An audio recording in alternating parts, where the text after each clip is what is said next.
Good morning बच्चे, कैसे हैं आप लोग। आज के इस नए वीडियो में आपका स्वागत है। पिछले वीडियो में शब्द का वर्गीकरण के अंतर्गत प्रयोग के आधार पर, उत्पत्ति या स्रोत के आधार पे, रचना या बनावट के आधार पे और अर्थ के आधार पे अध्ययन किया। प्रयोग के आधार पे विकारी और अविकारी शब्द, विकारी शब्द के अंतर्गत संज्ञा, सर्वनाम, विशेषण, क्रिया शब्द। अविकारी के अंतर्गत क्रिया विशेषण, संबंध बोधक, समुच्चय बोधक और विस्मयादि बोधक शब्द। नेक्स्ट, उत्पत्ति स्रोत के आधार पे तत्सम, तद्भव, देशज और विदेशज शब्द।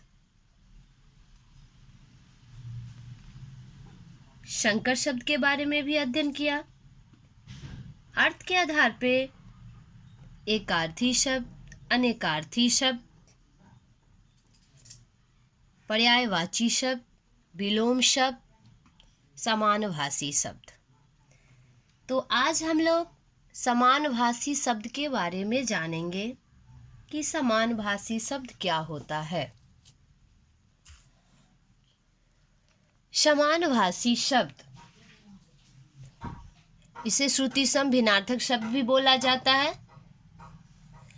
श्रुति सम भिन्नार्थक शब्द का अर्थ होता है, श्रुति मतलब सुनने वाला,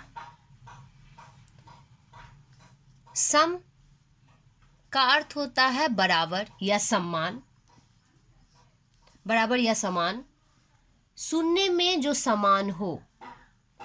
और भिन्नार्थक शब्द सुनने में समान हो पर अर्थ विभिन्न प्रकट करता हो, अर्थ में विभिन्नता हो या भिन्नार्थक हो, उसे हम श्रुतिसम भिन्नार्थक शब्द कहा जाता है। तो क्या कहा जाता है? श्रुतिसम भिन्नार्थक शब्द जो सुनने में समान हो पर अर्थ विभिन्न प्रकट करता हो, इसे हम युग्म शब्द भी कहते हैं। तो जानिए इसके बारे में। हिंदी में ऐसे अनेक शब्द प्रयुक्त होते हैं। क्या कहा जा रहा है कि हिंदी में ऐसे अनेक शब्द प्रयुक्त होते हैं जिनका उच्चारण प्रायः समान होते हैं, प्रायः समान होते हैं, किंतु अर्थ में विभिन्नता होती है। सेम वही बात। ऐसे शब्दों को श्रुतिसम भिन्नार्थक शब्द अथवा युग्म शब्द कहते हैं। हिंदी में बहुत ऐसे शब्द होते हैं जो उच्चारण में समान होते हैं किंतु अर्थ में विभिन्न होते हैं, विभिन्नता होती है। ऐसे शब्दों को श्रुतिसम या भिन्नार्थक शब्द या युग्म शब्द भी कहा जाता है।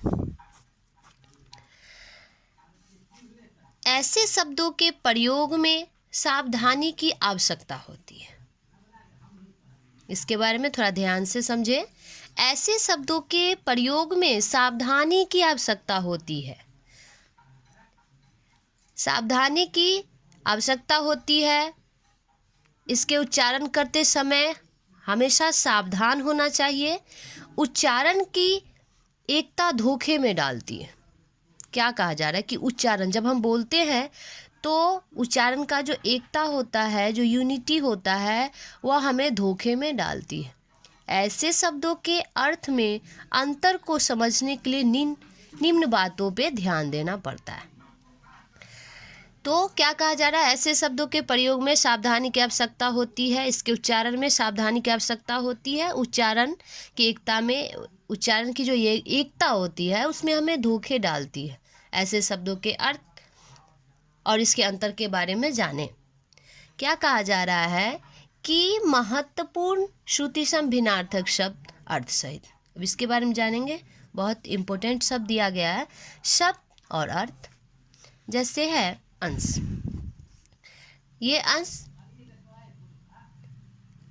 एक दोनों अंश है, ये दंत स्व और ये तालव्य स्व, जैसा कि आप जानते भी हैं।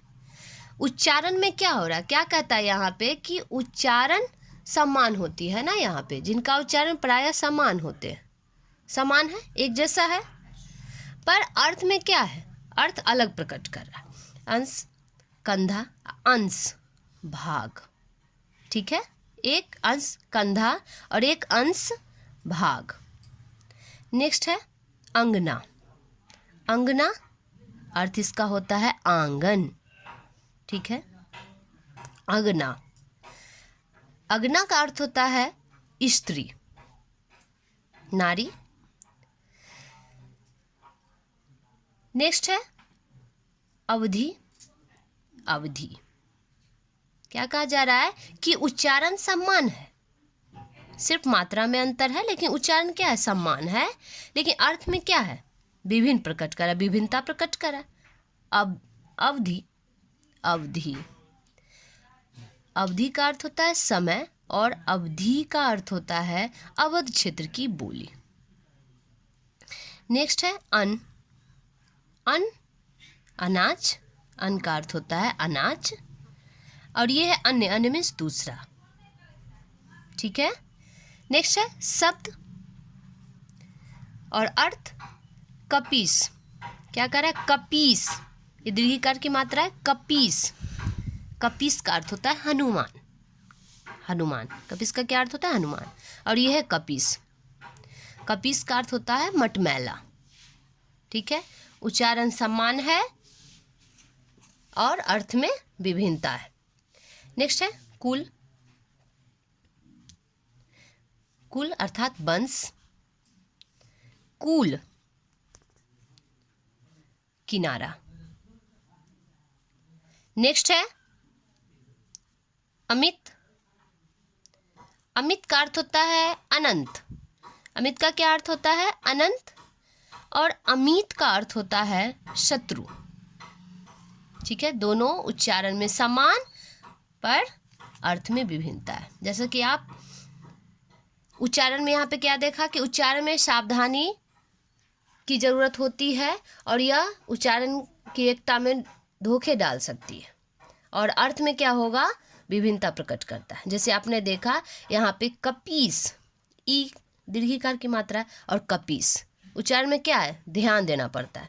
तो एक कपीस हनुमान और कपीस मीन्स मटमैला। तो अमित अनंत और अमित शत्रु होता है। नेक्स्ट है हल। ये दोनों सेम शब्द है, समान है दोनों। हल, हल सवाल बनाना, और दूसरा हल का मतलब है किसान के खेत जोतने का, किसान के खेत जोतने का औजार। अर्थात दोनों शब्द क्या है, सेम शब्द है। दूसरा हल का मतलब किसान के खेत जोतने का औजार, अर्थात दोनों शब्द क्या है, सेम है, समान है। यहाँ पर हम कैसे पहचानेंगे, तो वाक्य के आधार पे इसके अलग अलग अर्थ हो सकते हैं। एक हल मतलब सवाल बनाना, एक हल मतलब किसान के खेत जोतने का औजार।